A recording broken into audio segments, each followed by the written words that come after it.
So whenever I redo the first chapter of the manga, there's a couple things I definitely know that I want to do, and then there's like some other ones that are still up in the air. So the first thing that I'm definitely gonna make, the change I'm gonna make, is like the lines are gonna be thicker of the characters, and just like when they're talking, moving, simple movements, when they're fighting, the speech bubble is probably gonna be the same. It's not that big of a deal. And then the second thing is the shading. So whenever I was doing the shading, I really didn't have a good understanding of it, and I still don't. And it's probably worse since I haven't worked on shading for a while. But there was so I'll probably just look a little bit more at Jujutsu Kaisen, the way the shading is done. I like it because it's very basic, straight to the point. And I mean, of course, there's some panels where it's like really, really detailed. But like just like the consistent shading that Akutami does, I think he says a lot about, like, you know, what's happening in that panel. So I think it's cool to do that. And I mean, it's just simple. When it comes to hair, I don't go detailed with it, or you know, I like details like with the hair, and it's just black. It's either black or white. I keep it simple with the hair.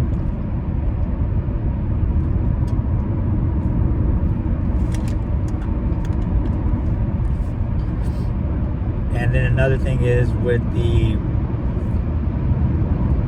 whenever there's like dynamic poses for the fight scenes,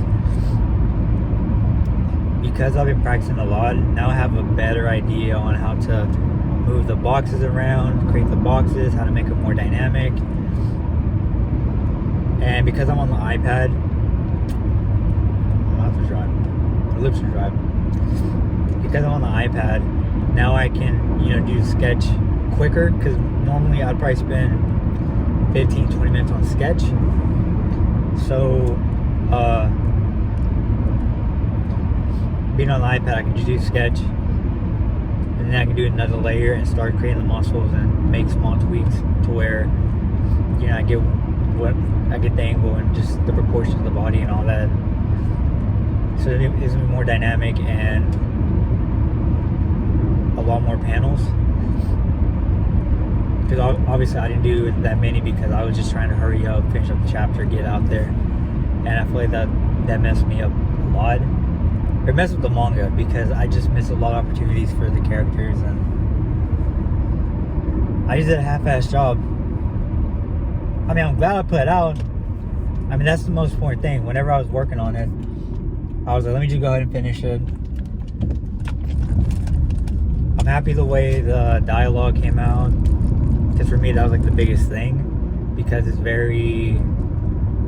character driven. I want to make sure that I understood the characters, which I do. Like, I have a long ass, like, for each character is like a list of, from the most important things to things that might seem not important,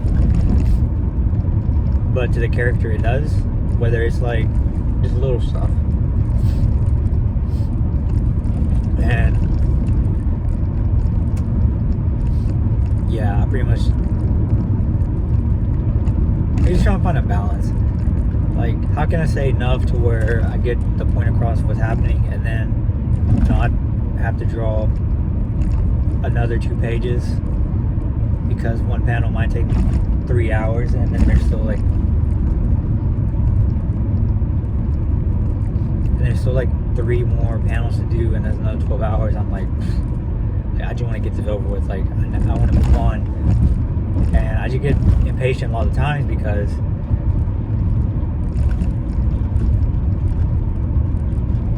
I mean, if I don't finish a page, how did I progress with what's happening? And I know that there's some pages where there's some moments where it would have needed 2 more pages, 1 more pages, a couple more panels to let the characters express their way like they would have. But I was like, no, like, I think this is enough. And during that month where I was adding, like, I think I did like 15 or 18 pages. I learned a lot about just being better with my time. And I mean, I had good time management to where if I had 3 hours, I'd probably spend 2.5 hours on working on the manga, the other 30 just YouTube or whatever. So it wasn't like I was just on my phone and then just like bitching and complaining like, oh, I can't do a manga. It was just like I'd have a bad habit of, I do a panel, I was like, it's okay, I do another panel, and then whenever I get to the last panel, as I'm finishing up that panel, then I look at the first, I'm like, this looks very off, like the proportion of the face. And then I go back to the first panel, and then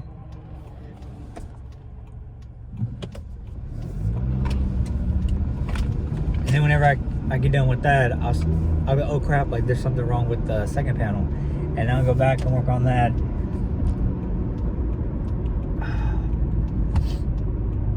It was just really fucking annoying because I was just going back and forth, and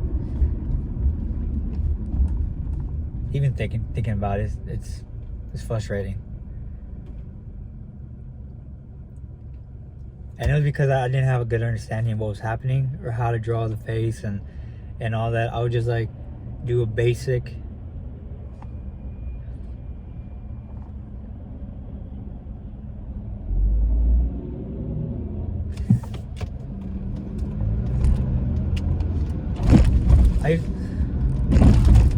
dude, what the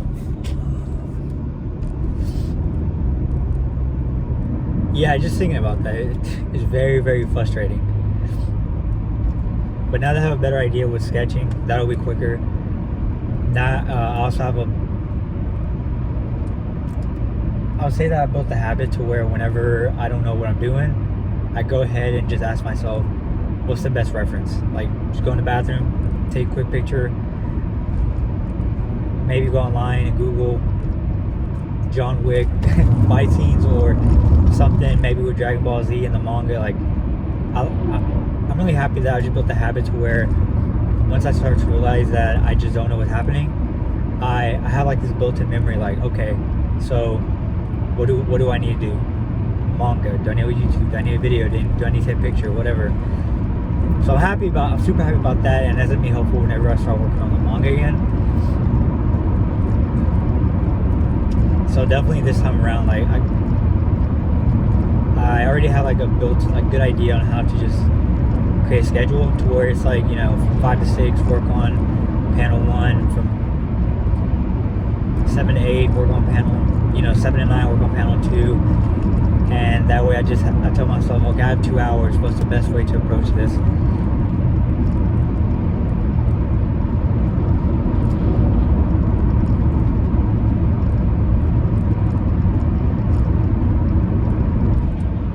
So I'm excited and a little nervous too, because I've been focused on sketches the past few weeks, and I've kind of forgotten how long it really takes to work on a panel. And one thing I'm gonna do that's like really different, I've only seen that one manga that I can think of that does this. I'm gonna make the panels larger, so they'll probably be like 3 to 4 average.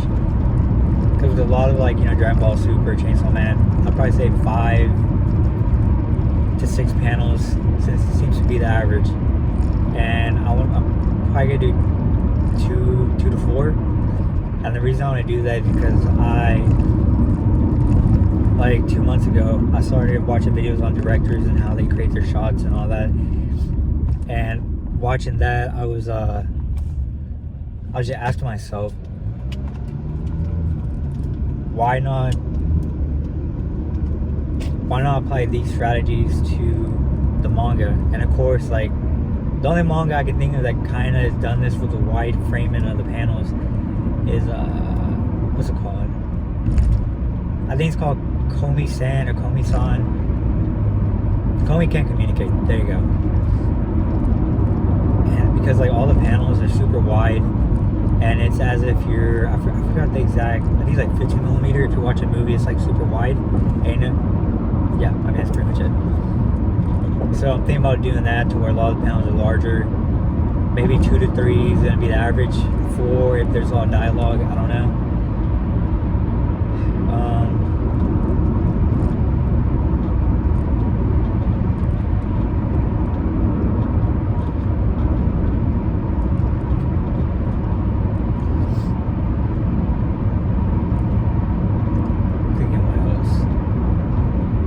I'll say the other thing too that I'm going to do new. That's not weird. Do new Mountain Dew. Is I'm gonna start. When it comes to backgrounds, I think Jujutsu Kaisen does a good job at backgrounds, to where Akutami doesn't go too detailed with the backgrounds, but he'll put in something there to where it's not empty, and kind of just could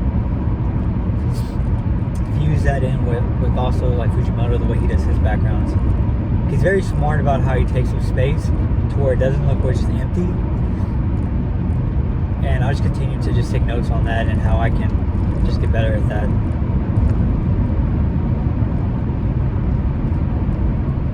So I'm excited. So that's the game plan. What up, what up, what up?